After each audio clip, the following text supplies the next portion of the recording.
जय हिंद दोस्तों। आशा करता हूँ आप लोग स्वस्थ होंगे, मस्त होंगे। पिछली वीडियो में हम लोग देखे थे उत्तर प्रदेश के खनिज क्षेत्रों के बारे में। आज का जो वीडियो है वो उत्तर प्रदेश की नदियों के बारे में है। तो सबसे पहले जानते हैं कि उत्तर प्रदेश जो है वो गंगा नदी का बेसिन क्षेत्र है। इसका मतलब ये है कि उत्तर प्रदेश की जितनी भी छोटी बड़ी नदियां हैं वो प्रत्यक्ष या अप्रत्यक्ष रूप से गंगा नदी में आके मिलती हैं। तो आज का जो वीडियो होगा उसको हम गंगा नदी के को केंद्र में रखकर ही पढ़ेंगे। तो सबसे पहले देखते हैं हम लोग गंगा नदी के बारे में। तो गंगा नदी का जो उद्गम है वो उत्तराखंड के गंगोत्री ग्लेशियर से होता है। उसके बाद गंगा नदी उत्तराखंड, उत्तर प्रदेश, बिहार, झारखंड और पश्चिम बंगाल होते हुए बांग्लादेश होकर बंगाल की खाड़ी में जाकर गिरती है। इसे यूपी की दृष्टि से देखा जाए तो उत्तर प्रदेश में गंगा नदी का प्रवेश बिजनौर जिले से होता है। यहाँ पे बिजनौर जिला, ये गंगा नदी है, बिजनौर जिले से प्रवेश करती है। उसके बाद कन्नौज, कानपुर, प्रयागराज, बनारस, गाजीपुर, बलिया होते हुए ये उत्तर प्रदेश से बाहर निकल जाती है। उसके बाद हम लोग देखते हैं कि गंगा नदी की जो संपूर्ण लंबाई है वो है 2525 किलोमीटर, जो कि गंगा नदी 5 राज्यों में प्रवाहित होकर ये दूरी तय करती है। उसके बाद हम लोग देखते हैं कि गंगा नदी का जो उत्तर प्रदेश में लंबाई है वो है 1140 किलोमीटर, जो कि उत्तर प्रदेश के 28 जिलों में प्रवाहित होकर ये लंबाई को प्राप्त करती है। अब हम लोग देखेंगे गंगा की सहायक नदियों को। इसको हम लोग दो पार्ट में डिवाइड करके देखेंगे। एक तो गंगा की दाएं किनारे से सहायक नदियां और दूसरा होगा गंगा की बाएं किनारे से सहायक नदियां। तो सबसे पहले देखेंगे दाएं किनारे से। तो दाएं किनारे से सहायक नदियों में पहली नदी है यमुना नदी। यमुना नदी का जो उद्गम है वह उत्तरकाशी जिले के यमुनोत्री ग्लेशियर से होता है।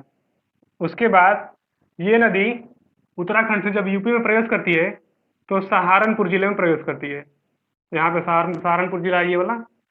सहारनपुर जिले में प्रवेश करके फिर ये यूपी और हरियाणा की सीमा बनाते हुए दिल्ली होते हुए मथुरा आगरा होते हुए प्रयागराज में आके गंगा नदी में मिल जाती है। उसके बाद जो दाएं किनारे से अगली नदी है वो है टोंस नदी। टोंस नदी एमपी के पठारों से निकलकर उत्तर प्रदेश के प्रयागराज जिले में गंगा नदी से आके मिलती है। उसके बाद जो अगली नदी है वो है सोन नदी। सोन नदी एमपी के अमरकंटक से निकलकर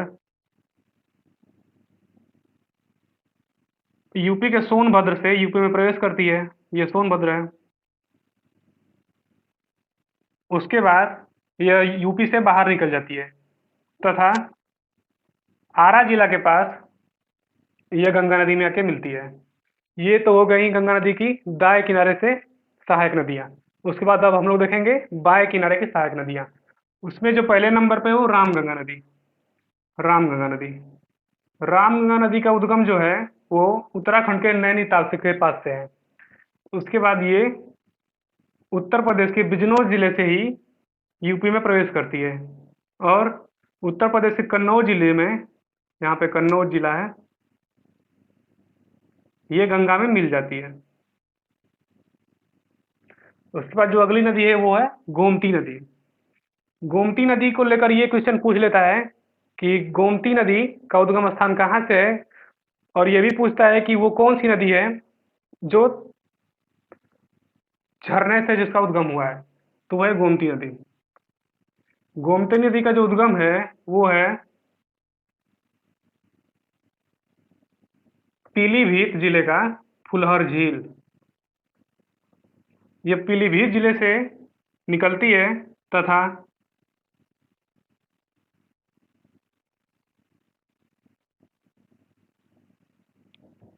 गाजीपुर के सैदपुर के पास आके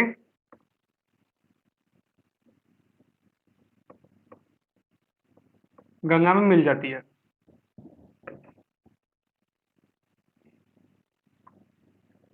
उसके बाद जो अगली नदी है वो है घाघरा नदी। घाघरा नदी नेपाल से निकलती है। नेपाल हिमालय से निकलकर लखीमपुर खीरी जिले से प्रवेश करती है यूपी में। उसके बाद